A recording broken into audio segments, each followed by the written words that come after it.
शादी के बाद विदाई का समय था। नेहा अपनी माँ से मिलने के बाद अपने पिता से लिपट कर रो रही थी। वहां मौजूद सब लोगों की आंखें नम थीं। नेहा ने घूंघट निकाला हुआ था। वो अपनी छोटी बहन के साथ सजाई गई गाड़ी के नजदीक आ गई थी। दूल्हा अविनाश अपने खास मित्र विकास के साथ बातें कर रहा था।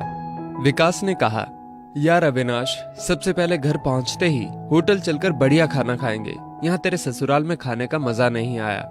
तभी पास में खड़ा अविनाश का छोटा भाई राकेश बोला, हाँ यार, पनीर कुछ ठीक नहीं था और रसमलाई में रस ही नहीं था।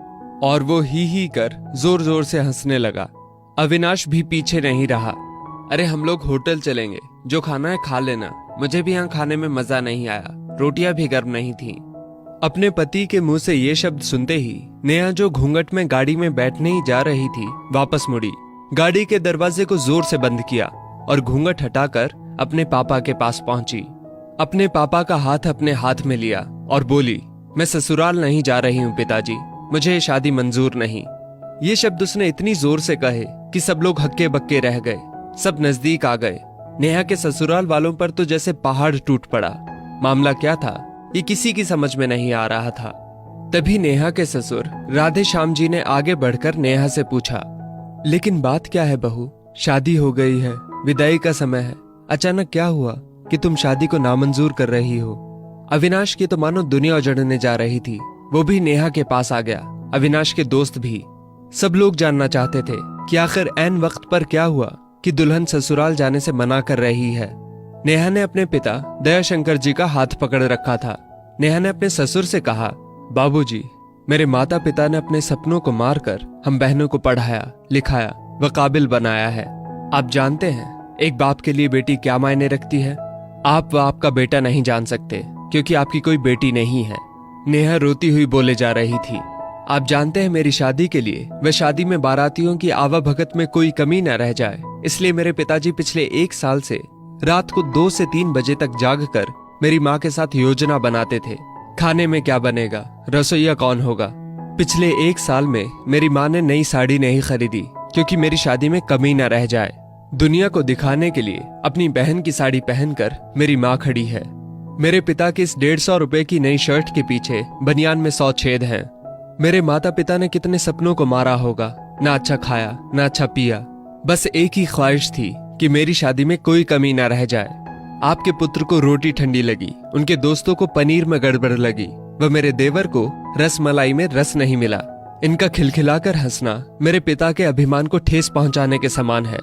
नेहा हाँफ रही थी। नेहा के पिता ने रोते हुए कहा, लेकिन बेटी, इतनी छोटी सी बात। नेहा ने उनकी बात बीच में ही काटी और बोली, ये छोटी सी बात नहीं है पिताजी। मेरे पति को मेरे पिता की इज्जत नहीं। रोटी क्या आपने बनाई? रसमलाई, पनीर, ये सब केटर्स का काम है। आपने दिल खोलकर वह हैसियत से बढ़कर खर्च किया है। कुछ कमी रही तो वो केटर्स की तरफ से। आप तो अपने दिल का टुकड़ा अपनी गुड़िया रानी को विदा कर रहे हैं। आप कितनी रात रोएंगे क्या मुझे पता नहीं। माँ कभी मेरे बिना घर से बाहर नहीं निकली। कल से वो बाजार अकेली जाएंगी। जा पाएंगी? जो लोग पत्नी या बहू लेने आए हैं वो खाने में कमियां निकाल रहे हैं। मुझ में कोई कमी आपने नहीं रखी। ये बात इनकी समझ में नहीं आई। दयाशंकर जी ने नेहा के सिर पर हाथ फिराया। अरे पगली, बात का बतंगड़ बना रही है। मुझे तुझ पर गर्व है कि तू मेरी बेटी है, लेकिन बेटा, इन्हें माफ कर दे। तुझे मेरी कसम, शांत हो जा। तभी अविनाश ने आकर दयाशंकर जी के हाथ पकड़ लिए। मुझे माफ कर दीजिए बाबूजी, मुझसे गलती हो गई। मैं उसका गला बैठ गया था, रो पड़ा था वो। तभी राधे श्याम जी ने आगे बढ़कर नेहा के सिर पर हाथ रखा। मैं तो बहू लेने आया था, लेकिन ईश्वर बहुत कृपालु है। उसने मुझे बेटी दे दी, वह बेटी की अहमियत भी समझा दी। मुझे ईश्वर ने बेटी नहीं दी, शायद इसलिए कि तेरे जैसी बेटी मेरे नसीब में थी। अब बेटी, इन नालायकों को माफ कर दे। मैं हाथ जोड़ता हूं तेरे सामने। मेरी बेटी नेहा मुझे लौटा दे। और राधे श्याम जी ने सचमुच हाथ जोड़ दिए थे। वह नेहा के सामने सिर झुका दिया। नेहा ने अपने ससुर के हाथ पकड़ लिए। बाबूजी, राधे श्याम जी ने कहा। बाबूजी नहीं, पिताजी। नेहा भी भावुक होकर राधे श्याम जी से लिपट गई थी। दयाशंकर जी ऐसी बेटी पाकर गौरव की अनुभूति कर रहे थे। नेहा अब राजी खुशी अपने ससुराल रवाना हो गई थी। पीछे छोड़ गई थी आंसुओं से भीगी अपने माँ पिताजी की आंखें, अपने पिता का वो आंगन जिस पर कल तक वो चहकती थी, आज से इस आंगन की चिड़िया उड़ गई थी किसी दूर प्रदेश में और किसी पेड़ पर अपना घरौंदा बनाएगी। एक बेटी माँ बाप का अभिमान व अनमोल धन होती है, पराया धन नहीं। कभी हम शादी में जाएं तो ध्यान रखें कि पनीर की सब्जी बनाने में एक पिता ने कितना कुछ खोया होगा व कितना खोएगा। अपना आंगन उजाड़कर दूसरे के आंगन को महकाना कोई छोटी बात नहीं। बेटी की शादी में बनने वाले पनीर, रोटी या रसमलाई पकने में उतना समय लगता है जितनी लड़की की उम्र होती है। ये भोजन सिर्फ भोजन नहीं, पिता के अरमान व जीवन का सपना होता है। बेटी की शादी में बनने वाले पकवानों में स्वाद कई सपनों के कुचलने के बाद आता है, वह उन्हें पकने में सालों लगते हैं। बेटी की शादी में खाने की कद्र करें।